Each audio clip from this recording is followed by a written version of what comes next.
Okay, so we're going to analyze and evaluate. Essentially, guys, this unit is about 2 weeks long. We'll go through this short week because we have Good Friday off this week, and then we'll come back and probably test next Thursday. So that means we'll only have about, if we're testing Thursday, we'll have 3, and then we'll have maybe 4 days this week. So it's a 7-day unit. And out of one of those days, we're going to be doing a lab. So that's tomorrow. We're going to be eating in class tomorrow. You'll be predators. Yes.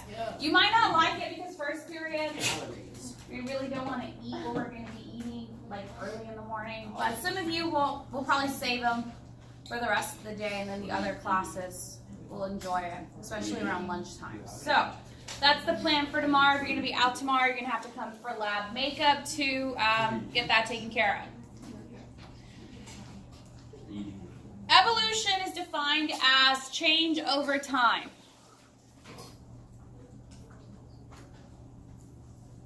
So every unit that we've gone over, whether it's biochemistry and we talked about the biomolecules, or whether it was ecology and we talked about the interactions of the living organisms with their biotic and abiotic factors.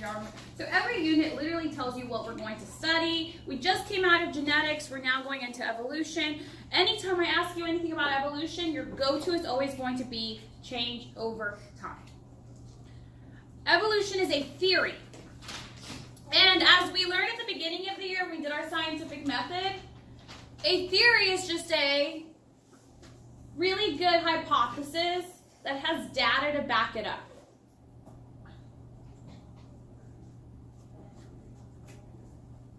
It's a testable explanation, meaning somebody else can go in there and can get some of the same results that you're trying to prove for, right? And at the beginning of the year, my go-to was if I come up with a diet plan and I say, oh, well, it worked wonderful for Michael, and Michael was able to lose 30 pounds on it within the first month. Whoa. Does that mean it's going to work like that for everybody else? No. But if I make a hypothesis and I say, if I work out every day, then I'll lose weight. I do that for 30 days, and at the end of the 30 days, if I didn't lose weight, what can I go back and do? Reevaluate my hypothesis and say, well, okay, if I work out every day and I limit my calorie intake, because that means now I'm on a diet, right? Then I will lose weight. And so then I can go in and I can test it for 30 days. And if I'm only consuming 1,500 calories and I'm working out at least an hour a day, chances are I'm going to start seeing some results because I'm burning more than I'm consuming. And that's the rule of thumb when it comes to losing weight. Does that make sense? So the second one was a little better. And so essentially what we're going to do with evolution is we're going to go kind of revisit that scientific method. So we start the year, we kind of end it all in a theory, right? Charles Darwin, this Mac Daddy right here, is the main. I forgot I was recording. The first thing you told us. He's the one who basically went on this voyage, and he came up with all of these, great ideas that we attribute to our understanding of evolution more than anyone in the field. He journeyed around the world on the HMS Eagle, and he made observations and collected evidence. Essentially, he was kind of a loser. It really is the case. Like, he wanted to be a doctor, and he went into, the operating room and was like, oh, I can't do that. Like, the sight of blood was just too much for him. The fact that there wasn't a whole lot of groundwork with anesthesia and stuff like that, so people were awake while they were having to do procedures. It was just too much for him to handle, so he said, yeah, I can't do that, right? And then he said, well, I'll try doing something else. So he said, I think he was going to be a clergy or going to try to join the church. And then he was like, no, that's not my life. That's not meant for me. So then he essentially became a personal assistant, and that's what got him his ticket on the Beagle. And so he voyaged through the Beagle, and he essentially just kept a bunch of diaries. And everywhere he went, he made observations oh my gosh, I found this today. And because these were things that weren't common to where he was from, right? Everything that he took in was brand new. So he wanted to record it and document it and say this is everything that I've been seeing, And little did he know that essentially what he was gathering was data to back up his theory. He collected fossils, which we already know to be the remains of ancient organisms. And the island that influenced Darwin the most were the Galapagos Islands. These are a group of islands that have very, very different climates.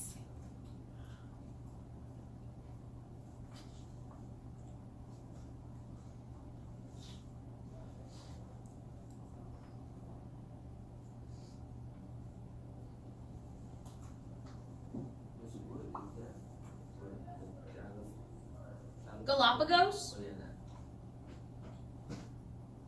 It's just a group of islands, babe. Kind of like South America. I think it's Peru. I'm not sure. I can't remember off the top of my head. Okay. There are some other guys who contributed, like Houghton and Lyell. And there are geological change to show that the Earth changes over time.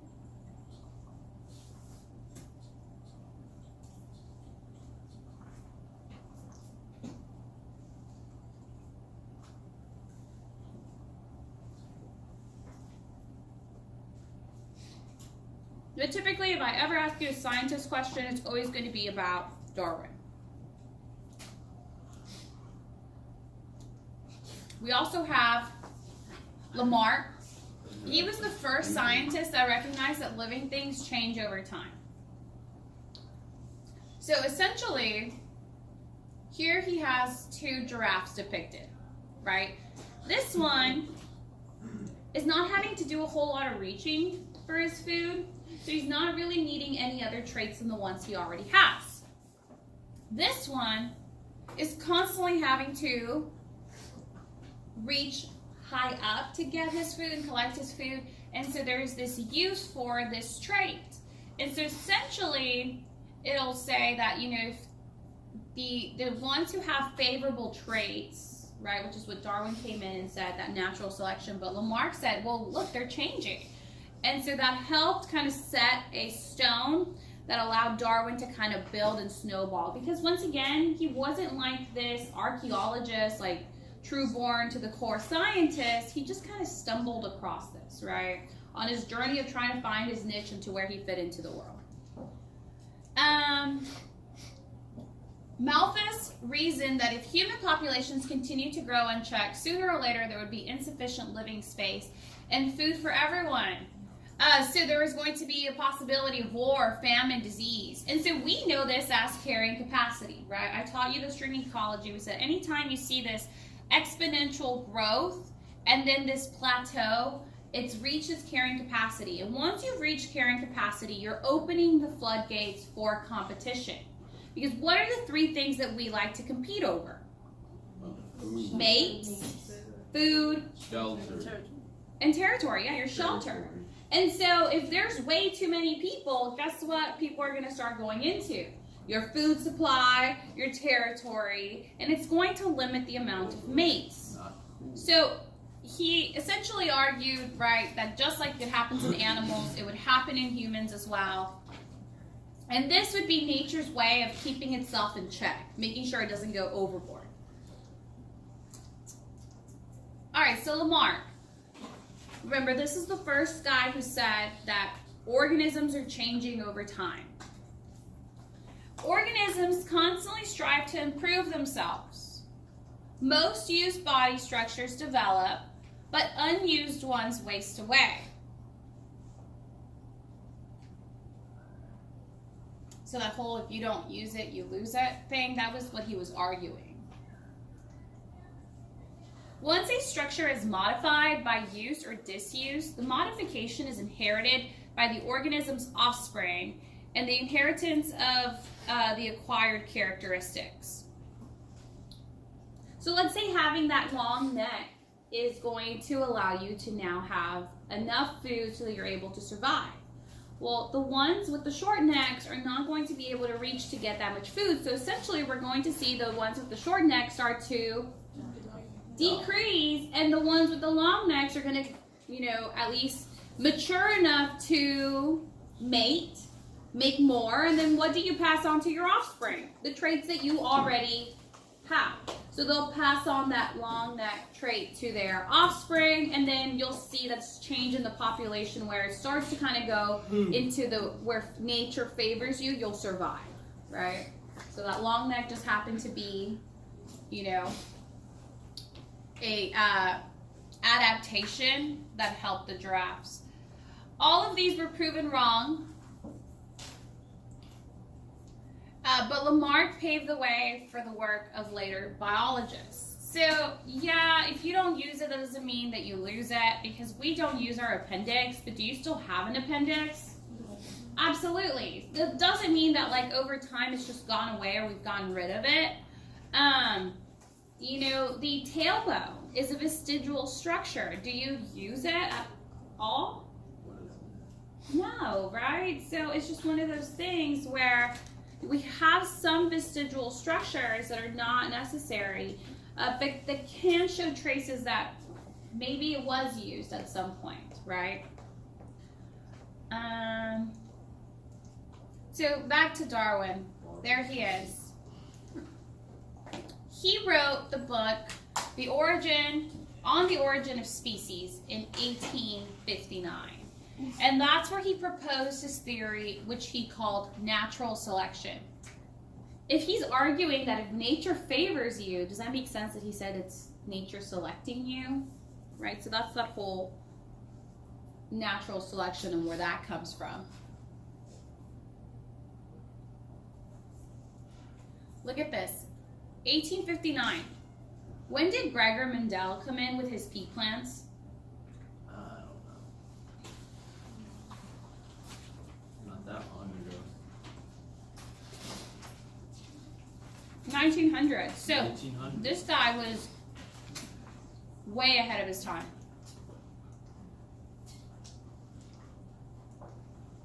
There's going to be some words that we use throughout this unit that you're just going to have to know. A variation, you should already be comfortable with variation because we just came out of genetics. And what was our vocab word that had to do with variations? Alleles. Alleles were the variations of a gene or a trait.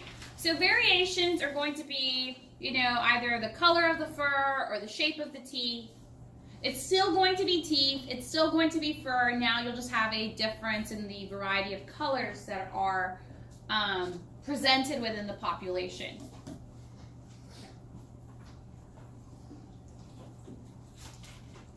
An adaptation is an inherited characteristic that increases an organism's chances of survival. We often like to think of an adaptation like if you have to adapt to the environment around you, you have to change, right? You have to be flexible if you're adapting to something.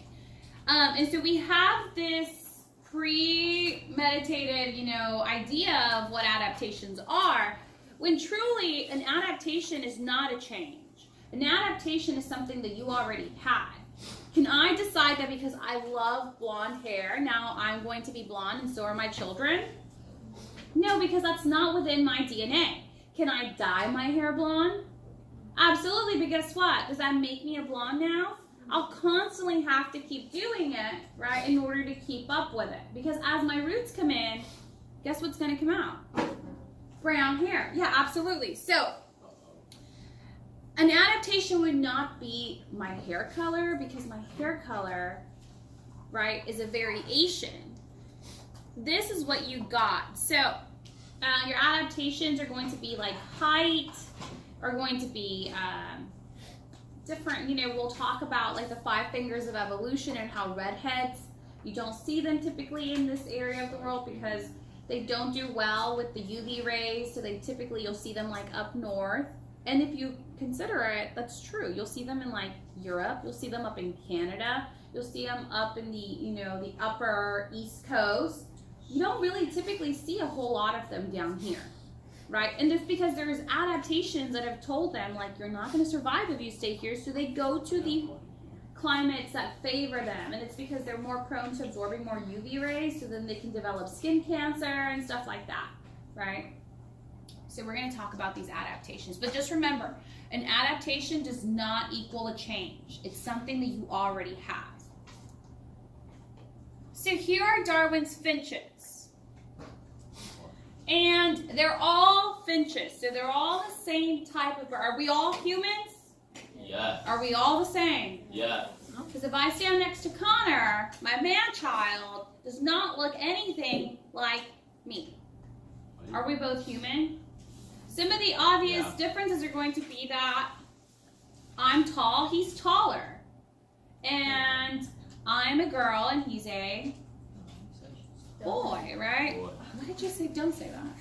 Why are you bullying? Don't bully him. So he basically came through, Darwin did, and he started drawing the finches. And he said, look, there's something really, really interesting about how these are all the same type of bird, but they have very distinct beaks.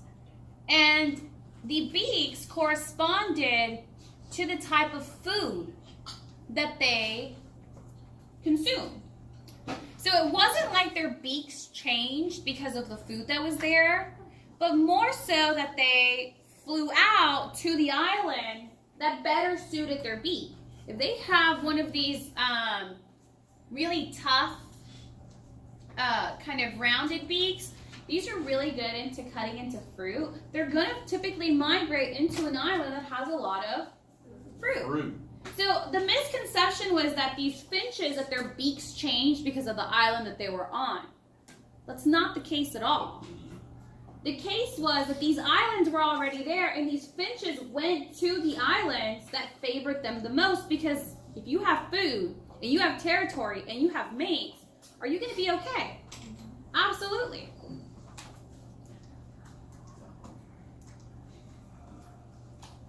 So the first statement, kind of in the theory of natural selection, is going to be that there is variation within a population. Essentially, what that means is that one is not like the other, right? We're all different, we're all unique, and we already knew this because we just came out of genetics, and we all know that we all have a very different and unique code, right? You also have to understand that some variations are favorable.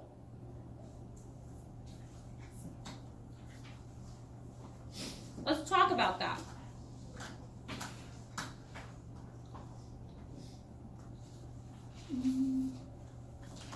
My baby Gavin, because we all know he's my favorite, right?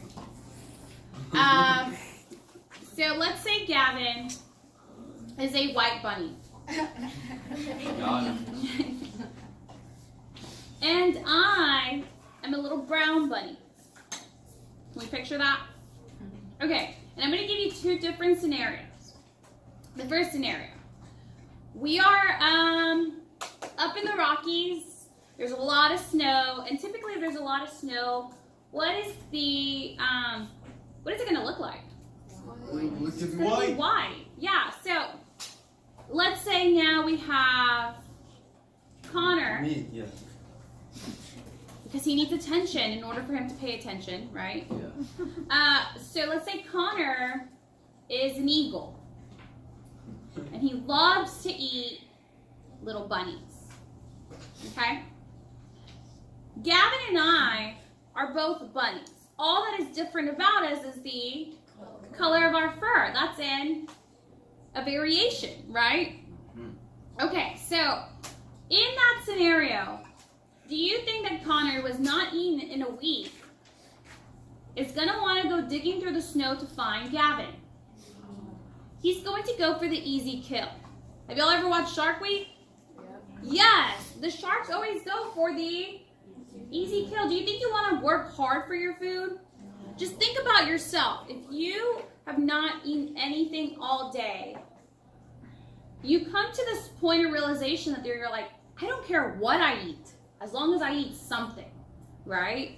So you get a little overzealous and you pick the first thing that comes in front of you because guess what? You're so hungry you don't care. And then you eat and you stuff your face and then you're like, oh, that wasn't as good as I thought it was going to be. But you were just so hungry you didn't care at that point. Does that make sense? Yeah. So, and that's why, like, if if your mom hasn't cooked dinner, you think she's going to want to cook for an hour and a half so that you have to wait even more to eat? That's typically at the point where she's like, it's going to take too long. Everyone just get in the car and let's go get something to eat, right? Because you're hungry. You're wanting to eat now. So Connor is very hungry, and he's wanting to eat now. So who is he going to go for? The little brown bunny in the snow that sticks out like a sore thumb, or the little white bunny that is kind of camouflaged, right? And is, it's not as readily seen. He's going to go for the brown bunny. Yeah. Because I'm the easy kill. On that white mountaintop, I'm going to stick out like a sore thumb. Yes? The flip coin of this is going to be, Moses, your way. The flip coin is going to be, now we're down in like a rainforest. And I don't know that bunnies live in a rainforest, but let's just say that they do, right? They're in like a forest somewhere, and we're going to our burrow. But I'm a brown bunny still, and he's white. If you think of a forest, what colors do you predominantly think of? Green. Brown, green, right? So we go back to the scenario where Connor's this hungry eagle. Connor is going to go for the why the white bunny? Because he sticks out like a sore thumb along that brown floor of the forest, right? Yeah. And so these variations, guys, depending on the scenario, some are going to be very favorable and some are going to be unfavorable. So I just showed you how they could be favorable for one specific and not for the other. And that's why you don't see some animals in other parts of the world. Because guess what? If they lived in other parts of the world, their variations would not be favorable and they'd be easy kills. So guess what they do? They stay away from those areas. Does that make sense? Yeah. Okay, cool. Not all of the young produced in each generation can survive.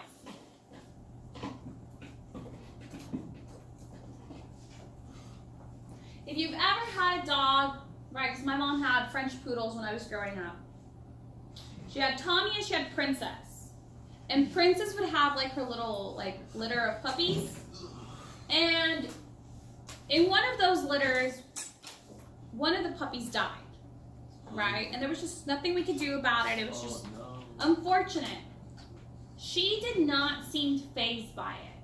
Because although that puppy had died, guess what? She still had 3 other puppies she had to clean and make sure were fed and taken care of. Does that make sense? Whereas like in humans, we have this like emotional, just like drive behind us. We're so driven by emotions. And it's just one of those things that if you were to tell somebody, hey, you might have 3 kids, but only one of the 3 is going to survive, you'd kind of lose your shit. You'd be like, what? Like, no, I want all of my kids to survive. Does that make sense? But if you think about it in like terms of nature, guess what? There's power in numbers. That's why when you think about like the turtles, not all of them are going to make it back out into the ocean, but she laid 100 eggs. So some are bound to. And the ones that do make it out, guess what she's going to do? She's going to take care of them. Does that make sense? So that's just what he was arguing, that not all of the young are going to survive, but those that are strong enough will. He also argued that individuals that survive and reproduce are those with the favorable variations. So the giraffe again. If you have a very short neck and there's nothing but high trees, you're eventually going to starve. And you're not going to be so worried about reproducing. Does that make sense? You're just trying to survive. Whereas the ones that have the long necks, guess what? They eat all day. They have a territory. They don't have any predators, right, coming in and trying to kill them. So they're going to reproduce. They'll pass on those favorable traits. There is evidence of evolution. So according to evolutionary theory, all life originated from a common ancestor.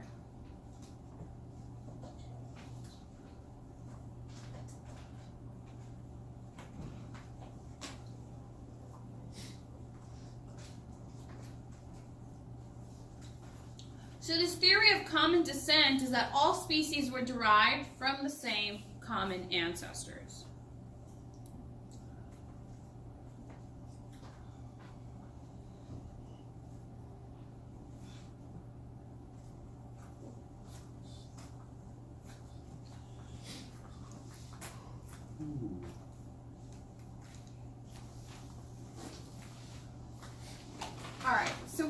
ways that we determine how related organisms are.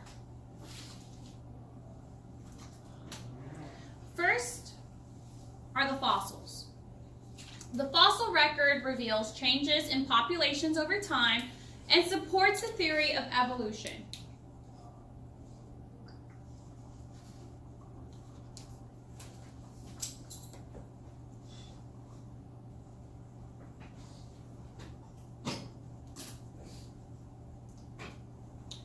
Scientists can calculate a fossil's age by using radioactive dating or relative dating, which we'll discuss later.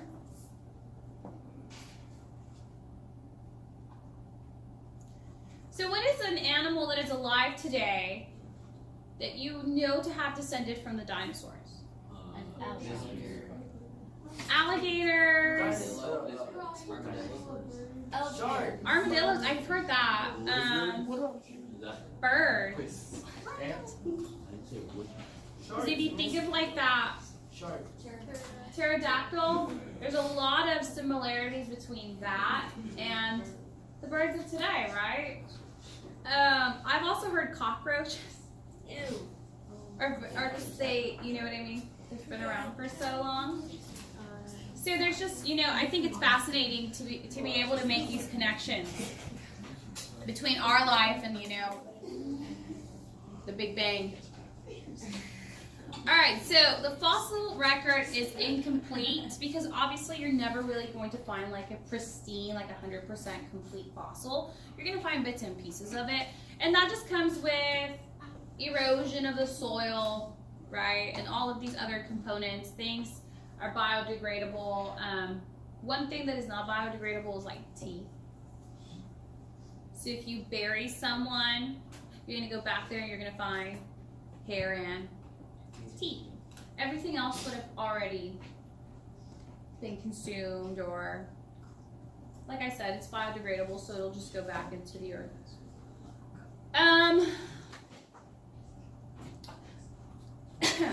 Fossils are mostly found in sedimentary rock. That's like a middle school thing, right? You guys learned rocks in middle school? Yeah. So sedimentary, it's all of these sediments are like basically being stacked on top of each other. And so that's why you're able to capture like those remains of these dead organisms. Don't really care to get into that.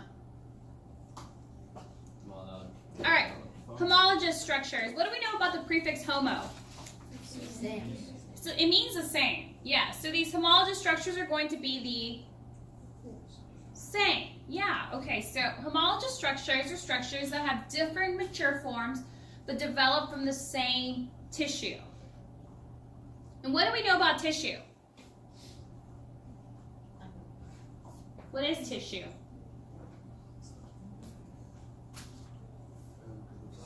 Wait, is it like Specialized cells, right? So we have cells, and cells make up tissue, and tissues make up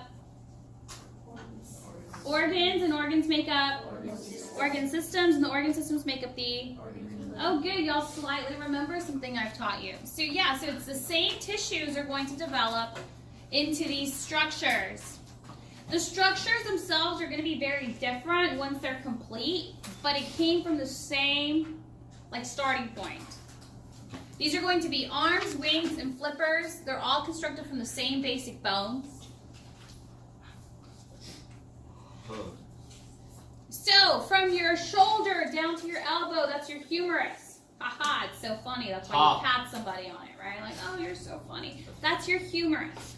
Then you have your radius and your ulna. Your ulna is posterior. You can kind of, palpitate that U shape from the ulna because that's your elbow, right? It's like a hinge into the humerus. And so here, we're looking at the humerus of a human in comparison to like a horse or a cat or a bat or a bird or a whale. Look how short it is on a whale. Do whales have very long arms? No. So, we have these fingers. You have your phalanges. So these are going to be significantly longer in the whale, but they're still the same bone. It just developed differently. So we'll call these homologous structures. Everyone's okay with these? They're going to look different in the end, but they came from the same tissue, same starting point. All right. Vestigial structures are going to be structures that are reduced in size and are often unused. So the leg and the hip bones in pythons, because believe it or not, a python has a hip bone. Do they have legs? Do they use the hip at all? No, so it's a vestigial structure. Appendix in humans, obviously we don't use our appendix, but like here is the femur. And you guys know that your femur is your strongest bone in your body, right? That's like going from your hip down to your knee. This is your femur. And so you see there that the whale has a femur. However, the whale has no legs.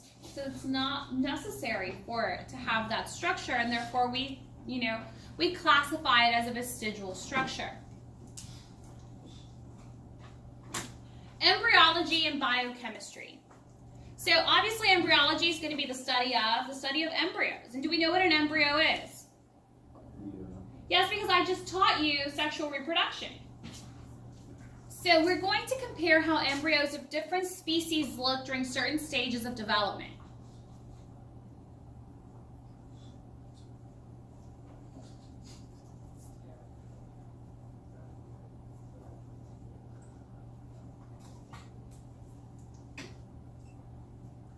So here we have a variety of different organisms. We have the fish here on the far left. We have the human here on the far right.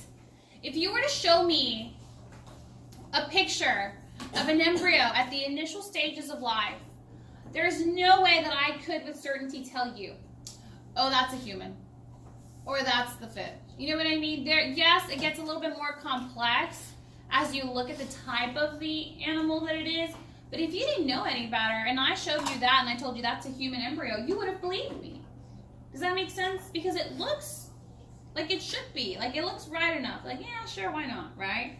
And so it's during this second stage of development and gestation, because all species have different gestation periods, right? I think an elephant's, like, pregnant for, like, a year or 2 years, right? Where humans are pregnant for, like... 22 months. Is that how long? 22 years? 22 months? 2 years almost? How do you know Oh that? my god. I would have killed myself. How do you actually know that? I was pregnant for 40 weeks, and like literally on the day of, I was like, eviction notice, get him out of me. Like, this is too much. It's too much. So I can't imagine. And then you have species such as like rats and mice who have like a 30-day gestation period. Like in a month, they've now made babies. And they do it so fast, right? So yeah, it's just one of those things. But here you'll see how similar we all are and how different we all develop. The end result is very, very different. The little hog looks cute, right? The turtle. The chick is scary. Yeah. Look at the little tortoise. It's got a shell. Yeah. Oh, cute. Okay. We can also look at the biochemistry of things. So we can look at and compare the chemicals that make up your body's amino acids. And you can see similarities, between the codes, but then you can clearly see where it starts to differentiate. And even between that, like look at the rat and the mouse. They have quite a bit in common. But then there'll be that one where they're different. And in this particular sequence, do y'all find it? I don't see the difference.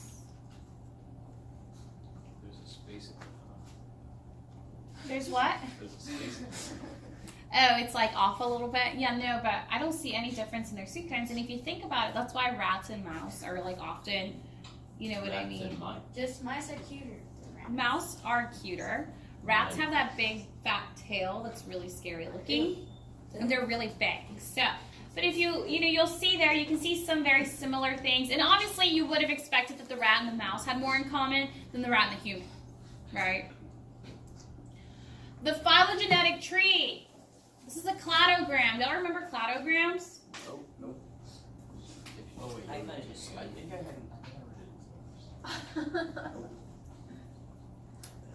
We've looked at these before.